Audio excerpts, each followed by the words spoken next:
Alors, monsieur le sénateur, mesdames, messieurs les élus, mesdames, messieurs, permettez-moi tout d'abord de vous remercier pour votre invitation à intervenir aujourd'hui à Ruralitique en clôture de votre table ronde consacrée à l'innovation dans les territoires ruraux et au Territorial Innovation Act, vocabulaire effectivement un peu rooseveltien, mais qui sied bien à une ministre déléguée au redressement productif, vocabulaire qui est également inspiré de Roosevelt. Alors j'ai au moins deux raisons de me réjouir d'être parmi vous cet après-midi. Ce déplacement me donne l'occasion de parler du levier de croissance formidable qu'est l'innovation, et il me permet de le faire dans cette belle région qu'est l'Auvergne.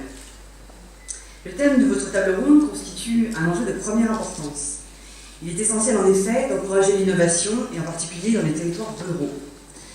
À ce stade, je souhaite vous présenter les trois pistes qui me semblent devoir être privilégiées.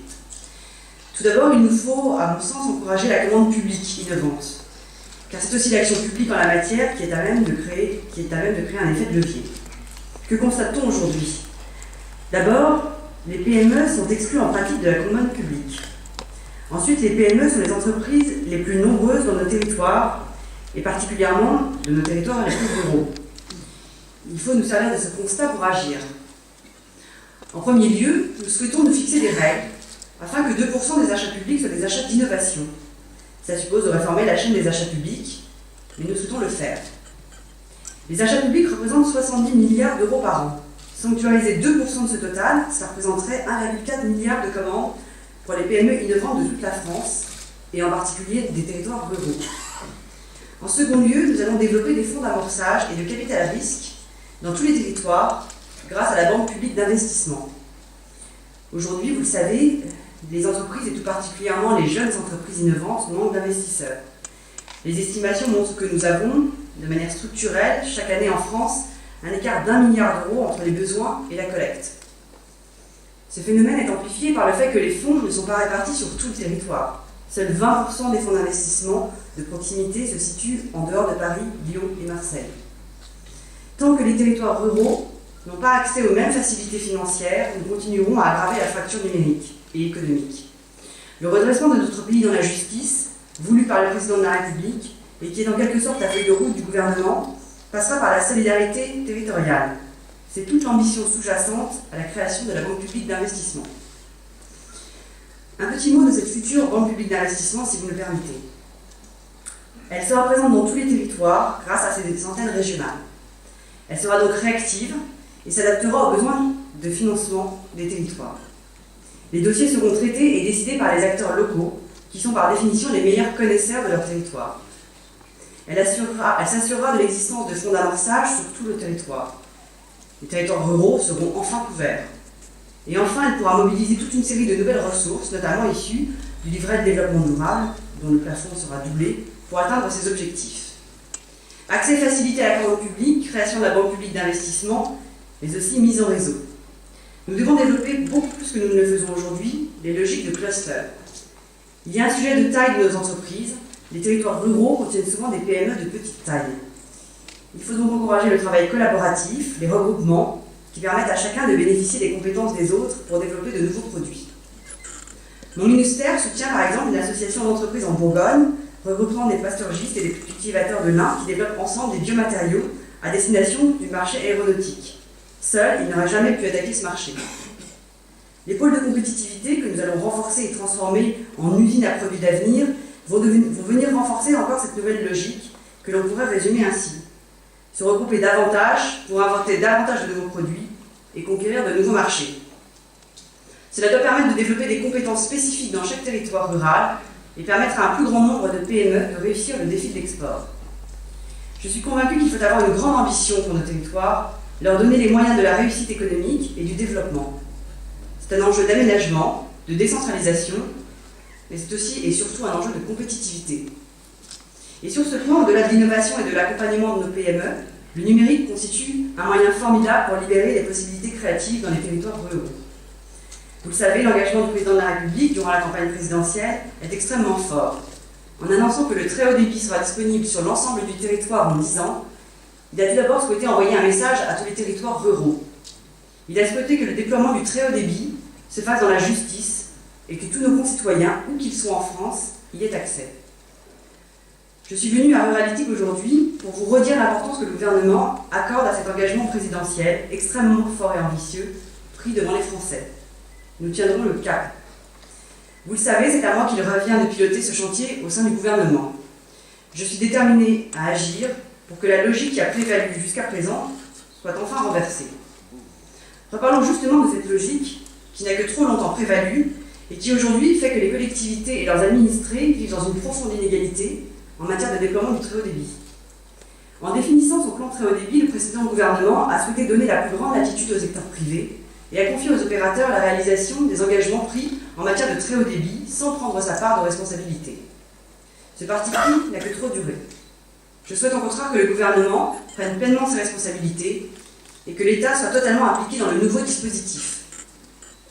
Je n'ai pas peur de dire qu'aujourd'hui l'État doit avoir un véritable rôle de planificateur, de chef d'orchestre des déploiements. Après des années de laisser-faire, l'État assumera un certain dirigisme. Les chantiers que l'État doit faire avancer sont au nombre de 4. Premièrement, la définition de la couverture de notre territoire.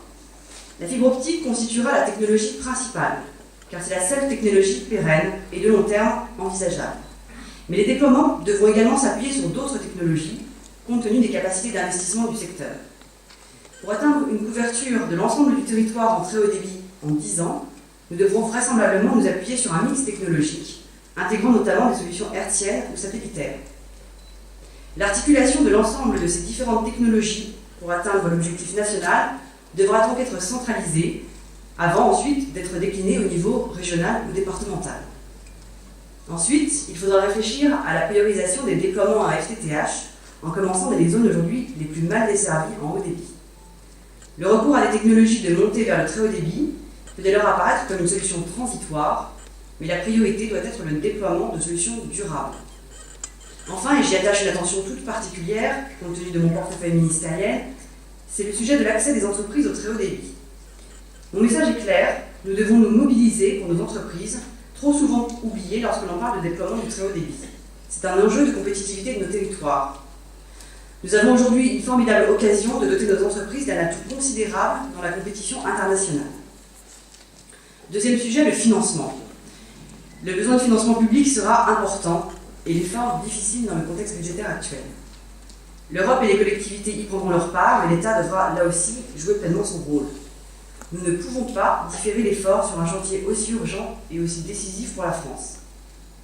Il nous faudra donc trouver, au-delà des 900 millions d'euros de subventions prévues en appui aux collectivités locales dans le cadre des investissements d'avenir, les moyens financiers à mobiliser pour assurer la poursuite de l'accompagnement des projets de déploiement dans les zones non rentables. Nous devons également assurer la justice entre les territoires. N'ayons pas peur d'élargir la réflexion sur l'accompagnement financier du déploiement du très haut débit. Les modalités d'intervention ne se limitent pas à la subvention, mais pourraient également inclure des interventions par effet de levier, en s'appuyant sur le volet prêt du programme d'investissement d'avenir et sur les dispositifs européens, comme la Banque européenne d'investissement, le mécanisme d'interconnexion européen et les project bonds. Nous devons nous éloigner des raisonnements financiers de court terme, car le très haut débit, comme tous les projets d'infrastructure structurant le territoire, doit s'envisager dans une logique de long terme.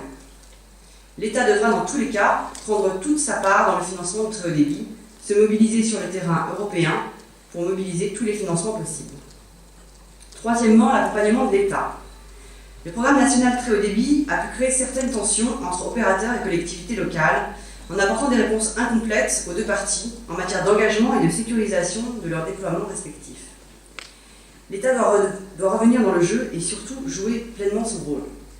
C'est à lui qu'il revient de trouver les moyens de sécuriser les interventions des différentes parties, de mobiliser autour d'une ambition commune, de créer les conditions de la réussite de ce chantier.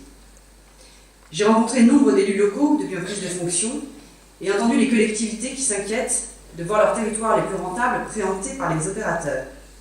J'ai entendu leur demande d'être rassurés que ces territoires ne seront pas in fine laissés à l'abandon. C'est parfaitement justifié. Vous, collectivités, êtes les garants d'un aménagement responsable de vos territoires. J'ai aussi entendu les opérateurs. Leurs inquiétudes sont toutes aussi légitimes.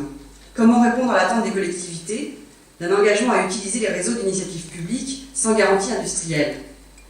Et puis naturellement, se pose la question de l'implication de l'État. Aujourd'hui, la plupart des collectivités départementales ou régionales ont acquis des compétences en matière de TIC, mais les élus peuvent se retrouver dépourvus dans un certain nombre de cas. Les collectivités territoriales doivent pouvoir, si elles le souhaitent, capitaliser sur les bonnes pratiques en bénéficiant de l'expérience acquise par les projets les plus avancés. Certaines associations de collectivités agissent déjà en ce sens. Mais ça ne permet pas de toucher tous les territoires. Car l'enjeu industriel est de taille. Il convient d'assurer une certaine homogénéité à l'échelle nationale des différents réseaux d'initiatives publiques afin de faciliter l'accès à ces réseaux par leurs clients et d'assurer la pérennité technique de ce qui constitue ce maillage du territoire. Le plan CAB a montré que le morcellement des initiatives locales, sans pilotage national de long terme et l'absence de partenaires d'envergure nationale conduisait à des échecs industriels. La France ne peut se permettre un échec industriel et stratégique en matière de télécommunications alors qu'elle doit s'engager encore plus volontairement sur la voie du numérique et de la compétitivité. Il me paraît ainsi absolument nécessaire de renforcer la gouvernance du programme national très haut débit afin que l'État accompagne plus efficacement les collectivités territoriales dans l'élaboration de leurs projets de réseaux d'initiatives publiques et de permettre la diffusion de bonnes pratiques pour le déploiement des réseaux de très haut débit. J'ai identifié 4 chantiers sur lesquels le rôle de l'État doit renforcer sa présence.